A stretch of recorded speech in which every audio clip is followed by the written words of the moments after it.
L'Afrique est un continent étonnant. Depuis ses débuts en tant que cœur de l'humanité, elle abrite aujourd'hui plus d'1 milliard de personnes, soit 15% de la population mondiale.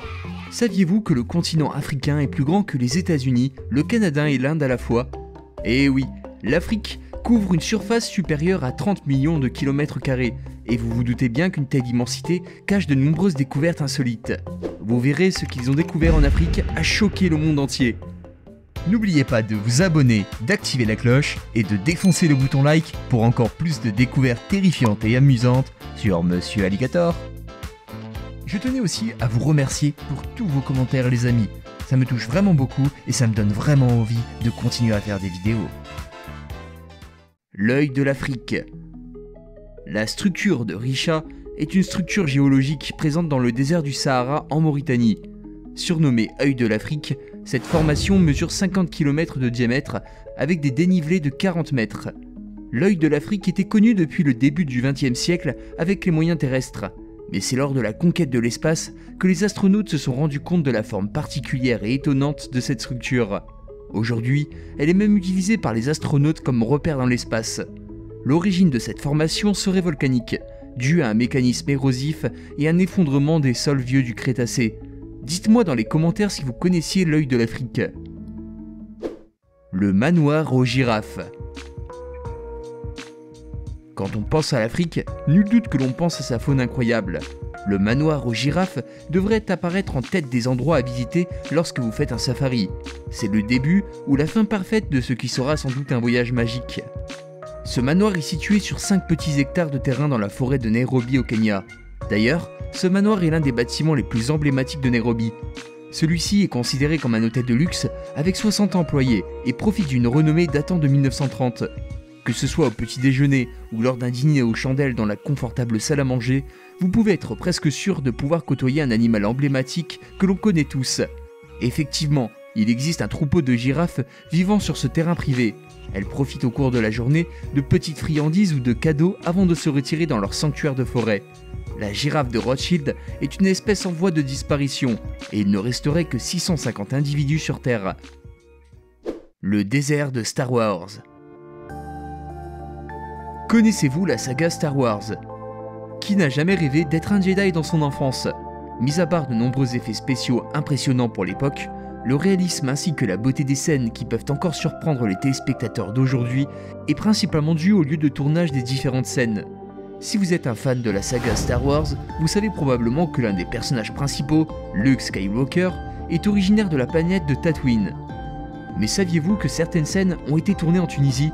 Tatooine est une planète aride et désertique issue de la saga. Elle apparaît dans de nombreux films de Star Wars, comme La Menace Fantôme ou encore L'Attaque des Clones. Le tournage du film original a commencé en Tunisie en mars 1976, près du désert du Sahara. De nombreux décors originaux utilisés pour le film sont toujours debout aujourd'hui et sont devenus l'une des attractions les plus populaires au sein du pays. Tout l'univers du film a été construit à partir de rien dans le désert. Les architectes ont mis 8 semaines pour faire sortir les bâtiments fictifs de terre et ainsi fabriquer un autre monde convaincant. Le décor n'a jamais été démonté à la demande des autorités tunisiennes, ce qui en fait une attraction également particulièrement lucrative. Pour y accéder, il vous faudra cependant un 4x4 bien équipé. Le projet Précontinent. L'homme peut-il vivre sous la mer? Si oui, pendant combien de temps? Jacques Cousteau était un marin, un explorateur, mais également un scientifique français qui a étudié la mer sous toutes ses formes. Un jour, il décida de tenter l'expérience de créer des océanautes qui vivraient le plus longtemps possible sous l'eau. Ce projet dénommé Précontinent a eu lieu dans la mer Rouge. Ces programmes ont été conçus entre 1962 et 1965. Le but était de prouver que l'homme pouvait vivre sous la mer pendant une longue durée, mais seulement s'il en avait les capacités physiques et psychologiques. Un habitacle sous-marin dénommé Diogène servait de maison aux océanautes. Ceux-ci se rassasiaient en nourriture grâce à de grands conteneurs étanches avec des sas de sécurité, et ils possédaient même la télévision. Le but était également de mener des recherches sous-marines. Les hommes ont réussi à survivre le temps imparti et d'autres projets ont été poursuivis. Une merveille du continent africain. À une trentaine de kilomètres de Dakar, situé sur la presqu'île du Cap-Vert, le lac Redba est connu du monde entier pour sa couleur rose.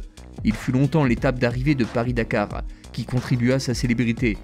Depuis, les touristes du monde entier affluent pour le contempler. À quelques mètres d'une plage aux eaux turquoises, il est étendu sur un peu plus de 3 km². Entre paysages de dunes et végétation luxuriante, il est le lieu de promenade en 4x4, à cheval ou bien un dromadaire, mais n'est pas idéal pour la baignade. C'est en effet grâce à sa haute teneur en sel qu'il tient sa jolie couleur rose. Avant d'être un site touristique incontournable, le lac Redba a été exploité pour son sel depuis les années 70. Pour casser le sel, les hommes passaient des journées entières dans une eau très corrosive. L'eau du lac Redba n'est rose que depuis une quarantaine d'années. Son rose est changeant, pouvant ainsi aller du rose bonbon à un mauve assez soutenu. Alors que l'océan Atlantique comporte 30 grammes de sel par litre d'eau et la mer Morte 250 grammes par litre d'eau, le lac Redba accumule plus de 320 grammes de sel par litre. En raison de sa proximité avec l'océan, il en retient le sel. Dans ces conditions extrêmes, certaines bactéries parviennent tout de même à se développer. Les algues microscopiques présentes dans l'eau fabriquent un pigment rouge-orangé pour lutter contre le sel. Plus l'air est sec et plus la couleur de ce lac devient vive. Des églises souterraines. La cité de Lalibela est perchée à 2600 mètres d'altitude et est située à 500 km au nord de la capitale éthiopienne. C'est une ville monastique inscrite au patrimoine mondial de l'UNESCO depuis 1978 pour protéger notamment son architecture religieuse. En effet, la ville dispose de 11 églises chrétiennes, construites entre le XIIe et le XIIIe siècle, à la demande de l'empereur Lalibela. Ces édifices pieux tirent leur singularité de leur architecture car les églises ont été érigées à même la roche sous le sol. D'ailleurs, chaque église est construite à partir d'un seul gigantesque bloc de pierre. Ces 11 églises monolithiques ont été qualifiées de 8e merveille du monde. Rendez-vous compte de la prouesse des bâtisseurs, car ils ne possédaient pas de briques, de mortier ou alors du béton, mais simplement de la roche sculptée. Les églises n'apparaissent seulement que lorsque vous vous penchez pratiquement au-dessus d'elles. Impressionnant, n'est-ce pas?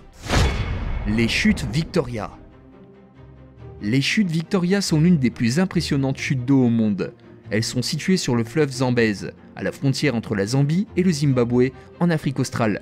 Le fleuve Zambèze se jette avec une puissance colossale sur 100 mètres de hauteur, créant ainsi des vapeurs d'eau monumentales dans un bruit de tonnerre. Vous vous rendrez compte qu'elles n'ont rien à envier aux chutes du Niagara. Son nom originel est Mosiwatunya, qui se traduit par « la fumée qui gronde ». Alors que cette immense cascade tonitruante descend des hauteurs, les rayons du soleil créent bien souvent de magnifiques arcs-en-ciel qui font le bonheur des touristes. En raison de ce cadre somptueux, les chutes Victoria ont été baptisées « chutes de la paix ». N'oubliez pas de vous abonner, d'activer la cloche et de défoncer le bouton like pour encore plus de découvertes terrifiantes et amusantes sur Monsieur Alligator.